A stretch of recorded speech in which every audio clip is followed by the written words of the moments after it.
الحمد لله وكفى وسلام على عباده الذين اصطفى أما بعد قال الله تبارك وتعالى في القرآن المجيد والفرقان الحميد كنتم خير أمة أخرجت للناس وقال النبي صلى الله عليه وسلم خير الناس من ينفع الناس أو كما قال صلى الله عليه وسلم. محترم بزرگوں اور دوستوں، اللہ تبارک و تعالیٰ کا بے انتہا شکر ہے، بے حد و حساب اس کا کرم اور احسان ہے کہ اس نے ہمیں مسلمان بنایا ہے اور بن مانگے ہمیں بنایا ہے. ہم نے اس سے ریکویسٹ نہیں کی تھی کہ اے اللہ ہم کو مسلمان بنائیے. بغیر مانگے بغیر کہے اللہ کا یہ انتہائی درجے کا کرم اور احسان ہے کہ اس نے ہمیں اسلام کی دولت دے دی ہے. ہم اس پر جتنا بھی شکر ادا کریں، رات دن سجدے میں پڑے رہ کر اس کا شکریہ ادا کریں تو نہیں ہو سکتا. اس لیے کہ اگر ایمان نہ ہو، آدمی لاکھ بھلائی کے کام کرتا رہے، ہمیشہ ہمیش کے لیے وہ جہنم میں جائے گا. اور اگر اللہ نے ایمان دیا ہے، اسلام دیا ہے، تو لاکھ وہ برائی کا کام کرتا رہے، ایک نہ ایک دن جنت میں ضرور جائے گا. یہ ایمان کی قیمت ہے، اسلام کی قیمت ہے. اس لیے ہمیں اس کا جتنا بھی شکر ادا کرنا چاہیے وہ کم ہے. اس لیے ہمیں اللہ نے مسلمان بنایا ہے. پھر دنیا کا دستور یہ ہے، دنیا کا مزاج یہ ہے کہ ہم میں سے ہر شخص اچھا بننا چاہتا ہے. اسی لیے اچھے سے اچھا کپڑا سلاتا ہے، اچھے سے اچھا اپنا لباس اور اپنی گاڑی، اپنا گھر، اپنے برتن، اپنا فرنیچر، اپنا بیڈ روم، اپنی لائٹیں، اپنا پنکھا.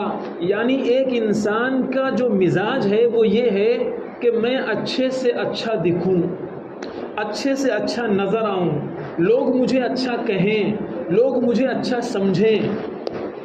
تو ایک تو اچھا وہ ہے جو لوگوں کی نظر میں ہو، اور ایک اچھا وہ ہے جو اللہ کی نظر میں ہو، رسول اللہ کی نظر میں ہو صلی اللہ علیہ وسلم. تو لوگوں کی نظر میں اچھا بننے کے لیے آپ کو بہت زیادہ محنت کرنے کی ضرورت نہیں ہے. آج کل تو پیسوں کی بولتی ہے، سکہ بولتا ہے کہتے ہیں. جس کے آنگن میں امیری کا شجر لگتا ہے اس کا ہر عیب زمانے کو ہنر لگتا ہے. آج کا حال یہ ہے اور آج کا مزاج یہ ہے کہ اگر کسی کے پاس دولت ہے، پیسہ ہے، عہدہ ہے، منصب ہے، کرسی ہے، اقتدار ہے، سب آپ کی عزت کریں گے. عزت کوئی نہیں کرتا، بس وہ ایسی ہی ہے، چاپلوسی جسے کہتے ہیں، تملق جسے کہتے ہیں. خیر وہ ٹاپک دوسری ہے. اچھا انسان وہ ہے جو اللہ کی نظر میں اور رسول اللہ صلی اللہ علیہ وسلم کی نظر میں اچھا ہو. آج مجھے اسی اچھے انسان کو بتلانا ہے کہ رسول اللہ نے کسے اچھا کہا ہے. ایک مرتبہ آپ بیٹھے ہوئے ہیں، عبداللہ ابن عمر رضی اللہ تعالی عنہ صحابی ہیں، موجود ہیں.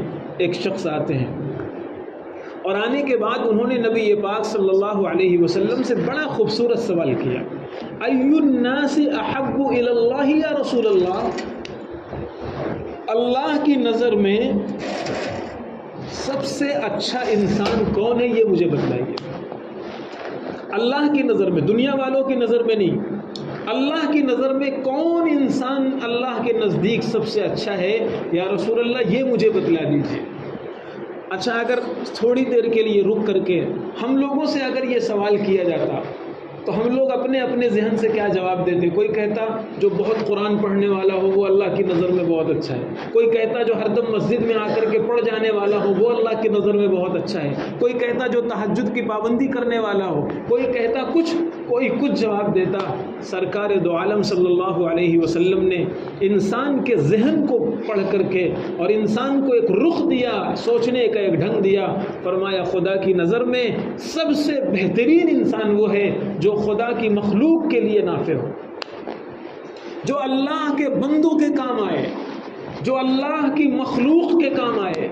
ان کے دکھ درد میں شریک ہو، ان کی تسلی کا سامان کرے اور اپنے آپ سے ان کو فائدہ پہنچاتا رہے، یہ اللہ کی نظر میں سب سے اچھا انسان ہے۔ پھر نبی پاک صلی اللہ علیہ وسلم نے کچھ مثالیں دی، فرمایا یکشف عنہ کربتن، کوئی آدمی تکلیف میں ہے، اس کی تکلیف کو دور کر دے، دور کرنے کی کوشش کر لے، یہ اللہ کی نظر میں بہت اچھا انسان ہے۔ مثال کے طور پر ایک آدمی بیمار ہو گیا ہے، پڑوسی ہے، رشتہ دار ہے، دوست احباب ہے، غیر ہے یا اپنا ہے، اسلام نے یہ نہیں کہا کہ صرف مسلمانوں کی خبر گیری کرنے والا ہو، بلکہ الفاظ ہیں الناس، تمام لوگوں کو اپنی ذات سے فائدہ پہنچانے والا ہو، وہ انسان مسلمان ہو یا غیر مسلم ہو۔ اسلام بھید بھاؤ کا مذہب نہیں ہے۔ اللہ کے پیغمبر صلی اللہ علیہ وسلم نے مثال دی، قربتاً، معمولی سی کوئی تکلیف اسے ہو وہ دور کر دے۔ اب کیسے دور کرے؟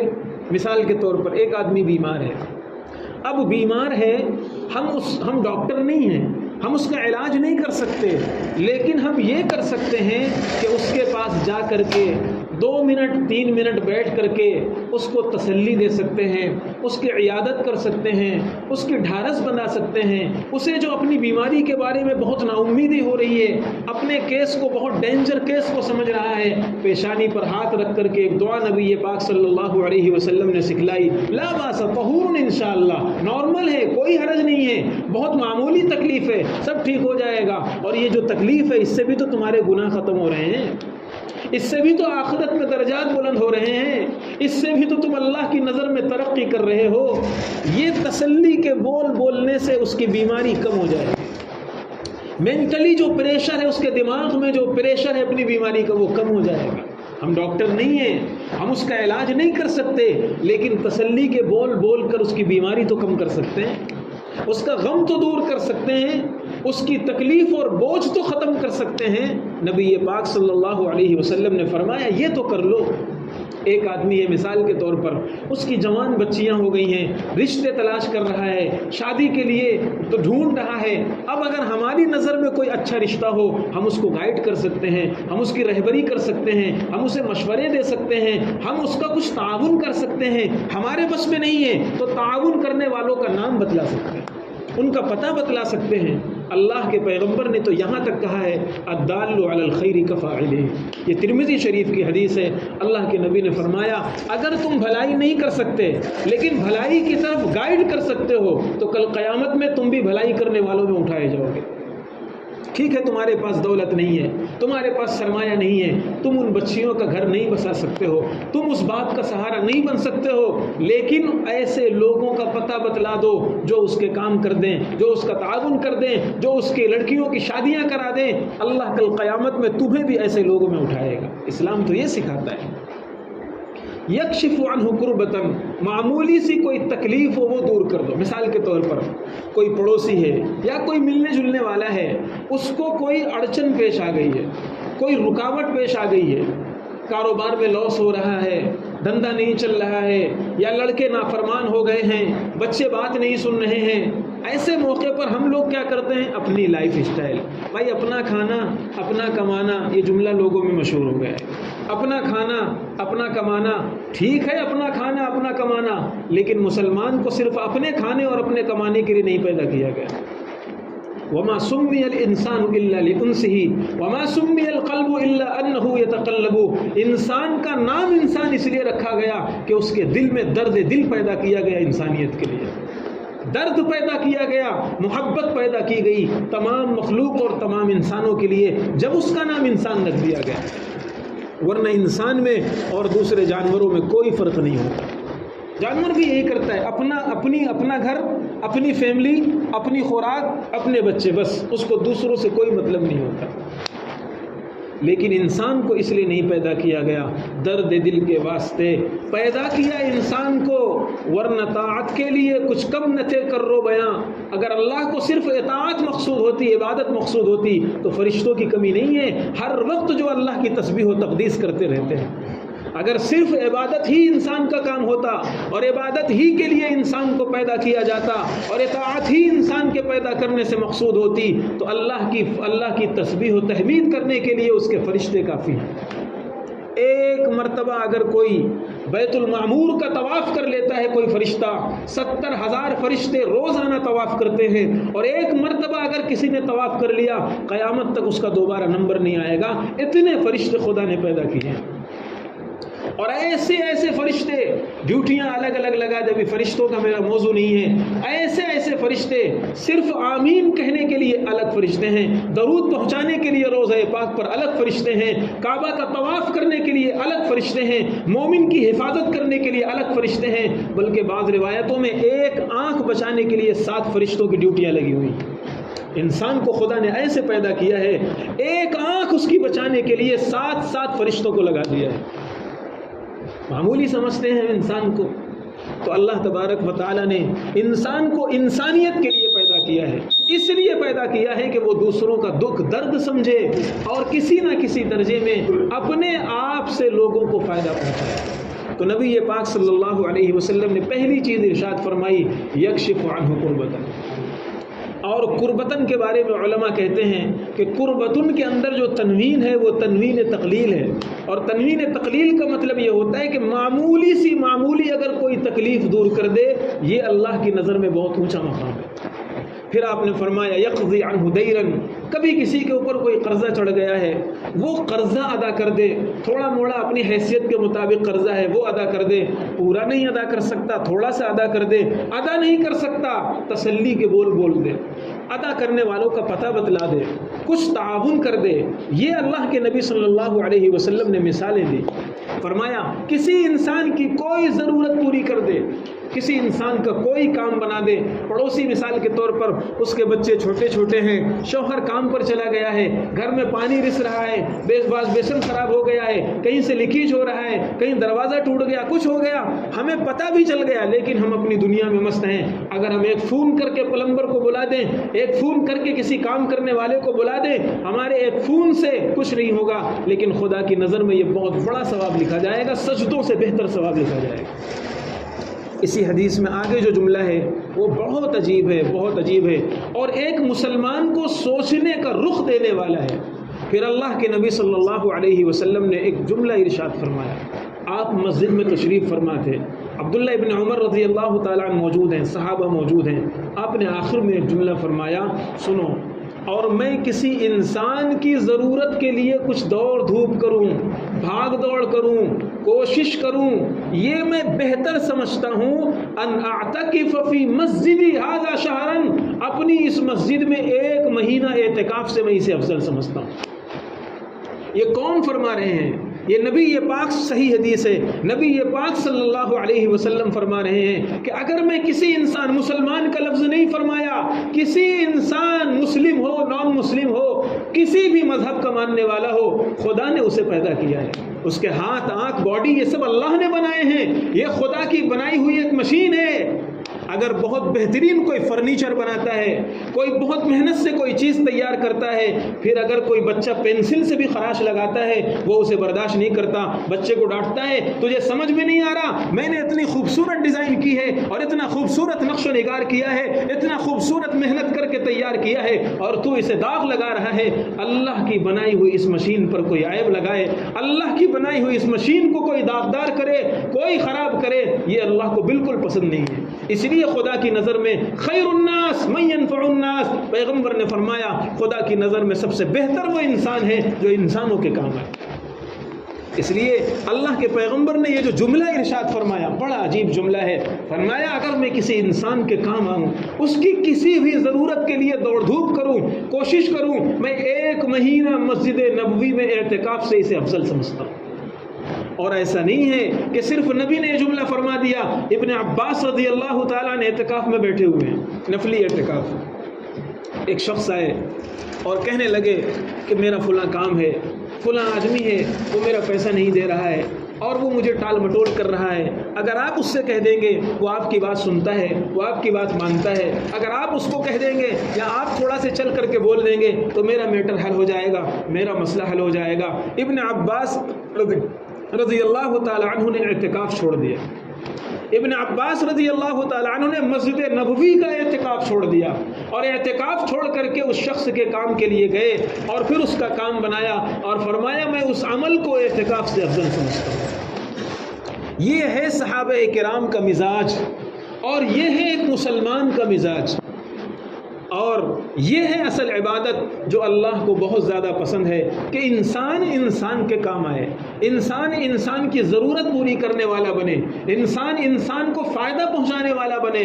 ہر آدمی اپنے عمل سے فائدہ نہیں پہنچا سکتا، بول سے تو فائدہ پہنچا ہی سکتا ہے، بات تو ایسی تسلی کی کر سکتا ہے۔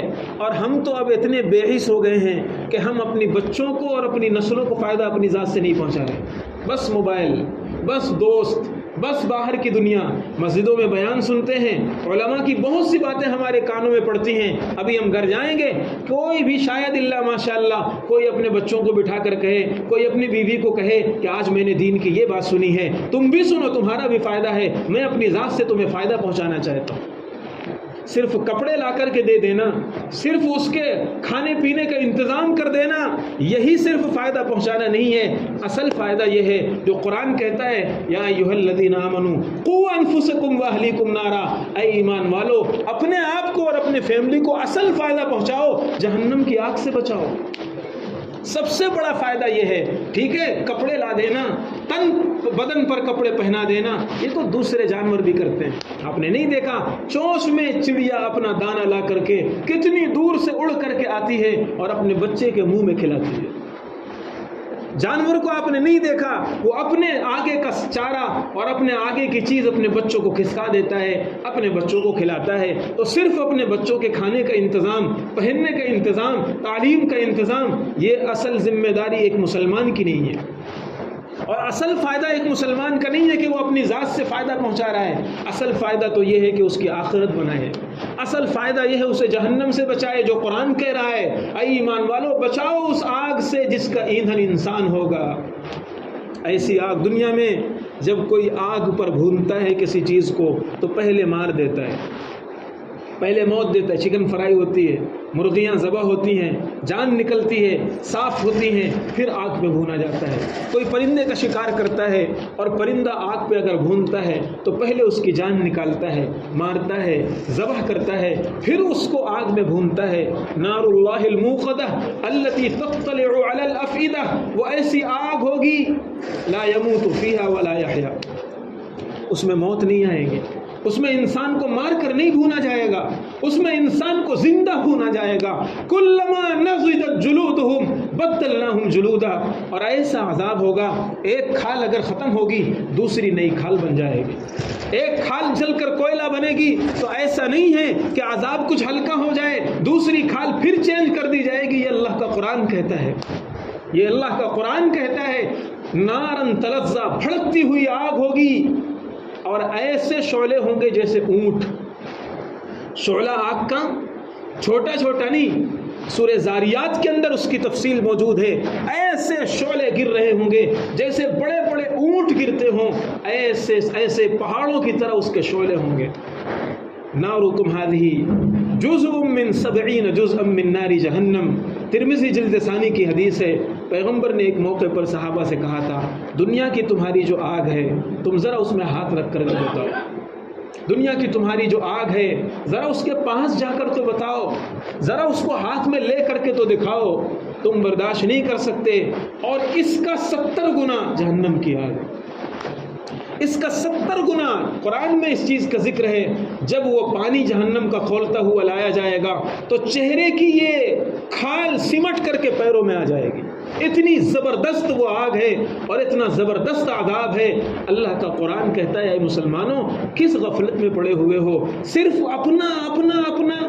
یہ ایک مسلمان نہیں جیتا اس طرح، اپنے گھر والوں کو اور اپنے لوگوں کو اس جہنم کی آگ سے بچاؤ جس کے بارے میں اللہ کا قرآن یہ کہتا ہے۔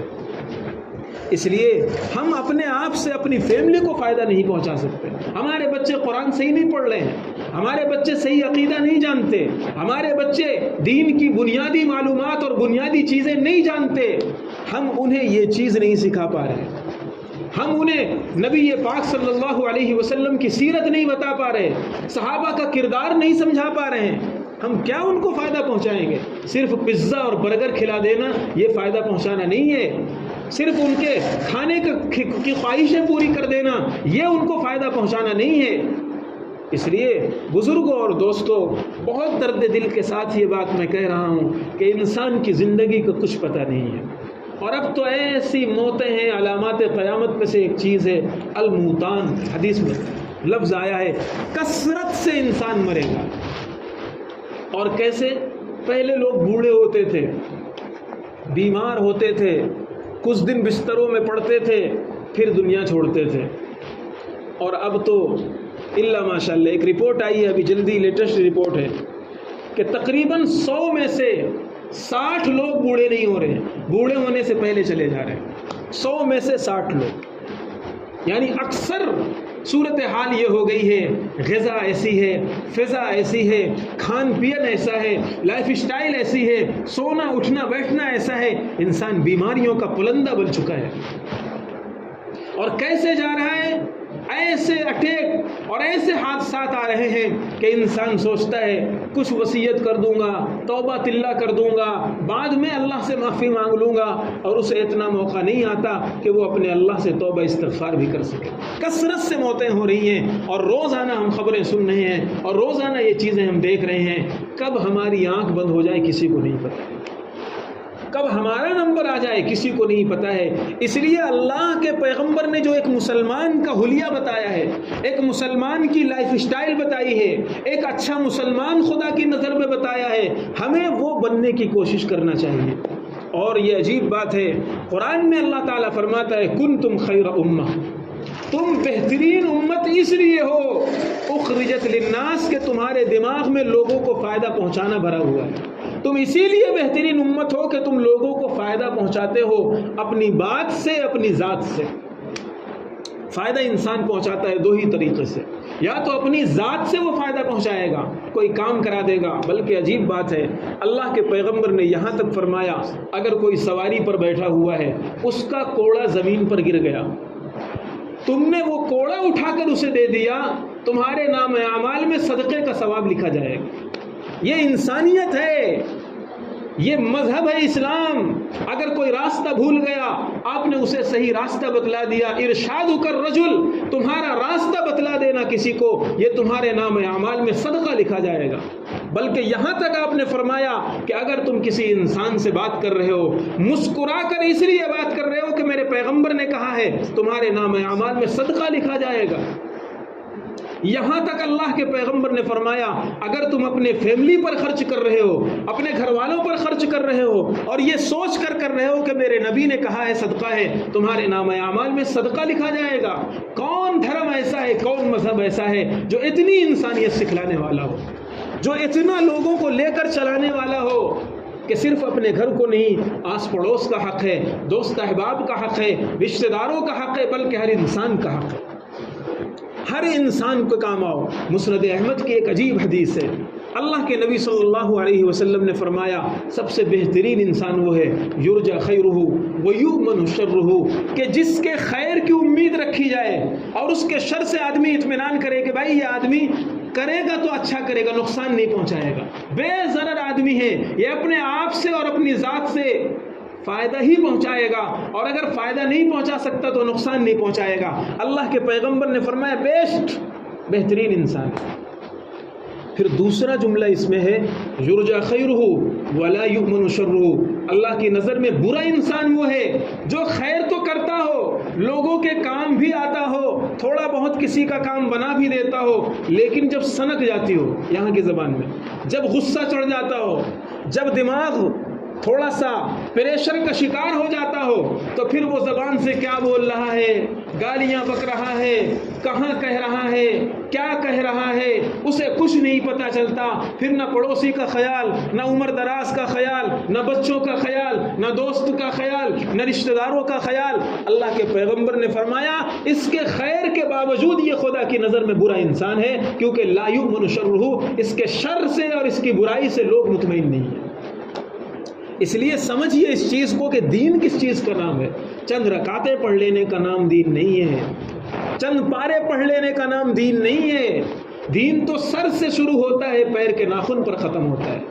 اور ان اللہ لا ينظر الى صورکم ولکن اللہ ينظر الى قلوبکم واعمالکم وفی روایت الى نیتکم واعمالکم، کہ اللہ تمہاری شکلوں کو نہیں دیکھتا، تمہارے لباس کو نہیں دیکھتا، تمہاری گھڑی نہیں دیکھتا، تمہارا چشمے کا فریم نہیں دیکھتا، تمہارے برانڈ اور کمپنی نہیں دیکھتا کہ تمہارے جسم پر کون سی چیز ہے.